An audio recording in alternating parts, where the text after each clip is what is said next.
Back live with you tonight on In Focus. Now, in the midst of the devastating tailings dam wall collapse in the Free State, the Deputy Minister of the Department of Water and Sanitation, David Mahlobo, will open a criminal case against Jagersfontein Developments on Friday. The department said the criminal case pertains to the contravention of the National Water Act. In September, a wall of the Jagersfontein Developments tailings facility collapsed, causing one death and injuring scores of others. For more on this, we are joined now by Meshack Mbangula, the National Coordinator for the Mining Affected Communities United in Action. Mbangula, good evening. Good to have you once again tonight here on In Focus. Do you welcome the news that the Minister is going to do what I suppose should have been done already, opening a case against Jagersfontein Developments? Absolutely, because I believe that you must know that this wall collapsed on the 11th of September, and on the 12th, the Minister was there. On the 13th, the President was there and said to never abandon you. And on the 27th, the government announced that to build houses for the people. And none of those things have as of now happened. So, and before even that, David Mahlobo warned these guys to say, what you are doing, it's dangerous, but nothing has happened. So, David, I think there is emails that are there, information and proof that he's tried to talk to the people and force them to stop this tailings dam, because it's becoming dangerous for the people of Charlesville, that is Jagersfontein. But that did not happen. And what is surprising is that the minister ended up saying, according to him, the mine owner said the mine is not operational. So he believed the mine owners rather than the people who suffered this thing. So, David, I fully agree with him. And if possible, we'll be with him tomorrow to make sure that we support him, and somebody must go to jail about this thing. Because I will believe that these mines are supposed to be forced to build their houses and to pay the compensation to the people. But none of that have happened. Now, the Minerals Council of South Africa launched an internal emergency relief fund towards some humanitarian work in Jagersfontein. Did you manage to get some relief from that?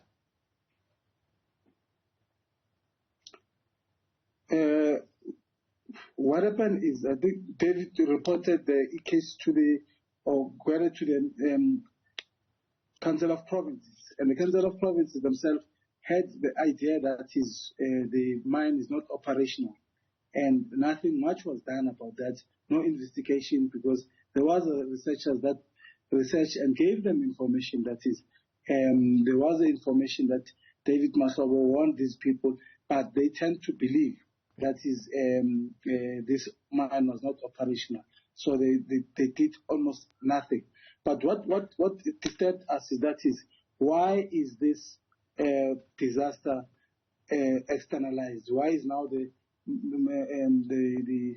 houses must be built by the government when the mine should have done that? And why is there nobody who's accountable for these things? And when the mine is there? And it's difficult even for the mine owners to have gone to the community and address the communities. But the government comes out there and believes that the mine is not operational. And whilst David Mahlobo indicated to them what is happening. So I believe that there will more information as we go to the courts will come out and definitely show those perpetrators, the people who are the thugs, will come out in the open to say who are the mine owners, because might be the people we see as the operational managers, but the real managers are sitting behind the few black elites that are there sitting behind enjoying the fruits, while we see our people dying in the mines. And all those days, which is now, we feel that it's very important that they should come out on the open and get into jail. So now, what I'm saying is that the industry said when this happened earlier in the year, they must implement some kind of emergency assistance fund. Did that fund materialize, and are the members of the community getting any benefit from that fund? We were in fact, from Jagersfontein today, and as I speak, there's nothing that in that regard. There's no fund that is given to the people.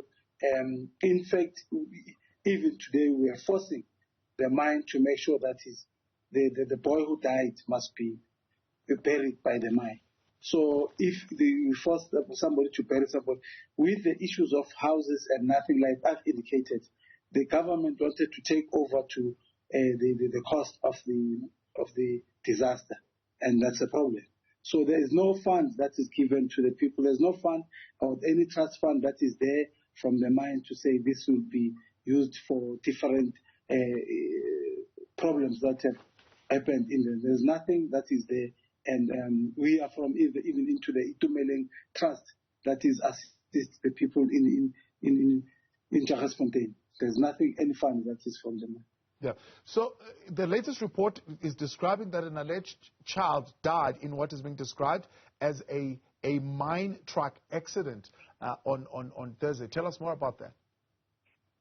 Yes, we are solely Oliphant, a 13-year-old boy, grade 5, and they were merely playing in the out places there, and unfortunately, this truck, it's a very huge truck. We went and see it, and reversed to this boy body, and it was disturbing when they tell us that everything was out, the intestine, everything was out of the body. So it's very shocking.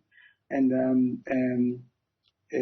so the truck didn't even notice that they did that until they were informed by the other boys to say this has happened, Again, that is a problem to have these trucks in that place and kids not having a place to play because of the disaster that happened from the mine.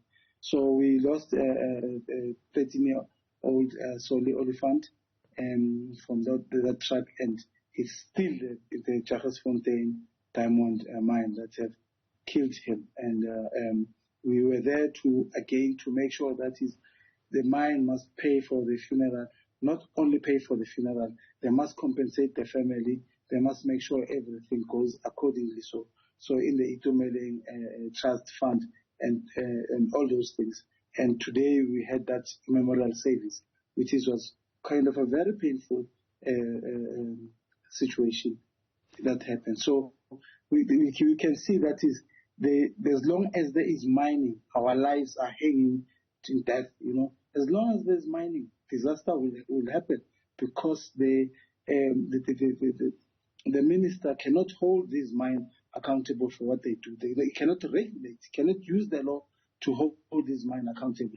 Even EIA, Environmental Impact Assessment officer from the mine couldn't really be able to assess, to view that there is danger in this case. So everywhere where there is mining, our lives are hanging in danger. And it's so painful that this boy was about to write his exam.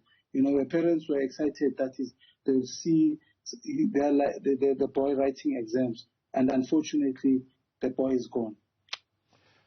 What has happened to the scores of employees of the mine that, of course, had to vacate that mine because it was unsafe at the time to go back and work in that mine? Sorry, repeat that. What has happened to the workers of the mine who had to leave the mine when the tailings dam burst because it was an unsafe place to work in? Have they returned to work? Secretly, so there are information that some of them have gone to work, but some of them have decided not to go back to it. But obviously, the mine always will use their power of money. Our people are kept, we are very poor and we are starving. Poverty is facing us.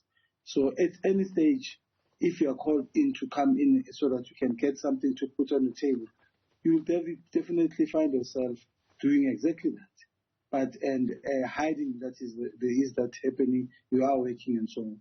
So there is rumors, but most of the people that are doing that are not from the Charlesville or whatever, but from different places, coming there and hiding whatever. But we definitely need to make sure is that true or whatever, because it's really, I mean, the tracker, there's a small plant there, you can see it's operating, and we're not sure whether something is happening inside until we can be able to go inside, because unfortunately you cannot reach that place because of the security. Now, of course, the recent government was saying to us as early as this month that they still remain committed in rebuilding in Jagersfontein. Has the rebuilding of houses begun? Unfortunately not, Thabo. Unfortunately, nothing has happened. And unfortunately, the houses are still, destroyed, and nothing has happened.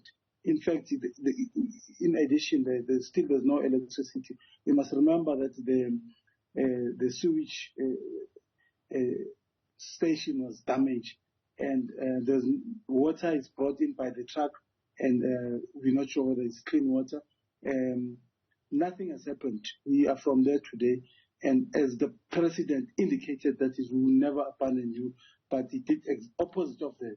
Those people are abandoned, and they've got nothing. They've got nowhere to go, and nothing is happening so far. Meshack Mbangula, appreciate your time. Thank you very much for your intervention and highlighting some of those issues for us tonight. National Coordinator for the Mining Affected Communities United in Action, also known as Macau.